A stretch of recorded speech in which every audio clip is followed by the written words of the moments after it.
some love for Harana. Nang ipakilala sila sa musical variety show ng ASAP, bigla silang umagaw ng atensyon.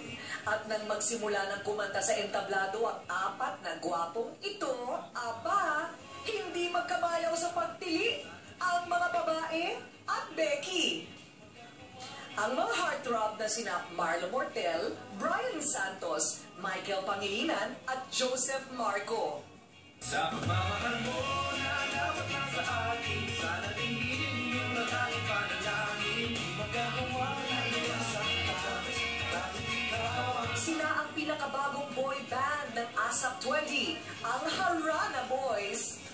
Ako na mawag sa puso mo.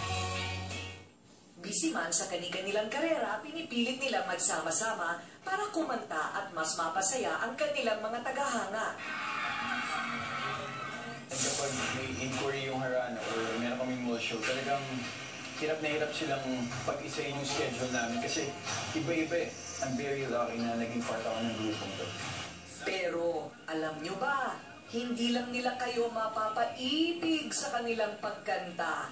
Dahil sa talent nilang extra, siguradong mapapabilib ka. Pagkat sa basketball court, sila rin ay bida. Nung nagtanungan na nagbabasketball siya, so nagkaya mas lalong lumalim yung relationship namin. Actually, yung laro talaga niya, football. Si Brian nakakasama rin namin sa football. More trabaho kasi si Marlo, kaya bihira na lang. Oo. Pero thankful kami dahil ganun yung part siya ng Harana at kahit di namin siya nakakasama madalas. Pag nakaluwag-luwag siya or pag natapos yung Oh My G, yun, sasama na siya sa amin. Sabi niya, kapag wala ako dyan, nandiyan naman yung spirit ko. Kaya minsan tinatawag na, Marlo, thank you for your support. Umati ka mo 3 points. Siguradong mai-steal nila pati ang inyong mga puso.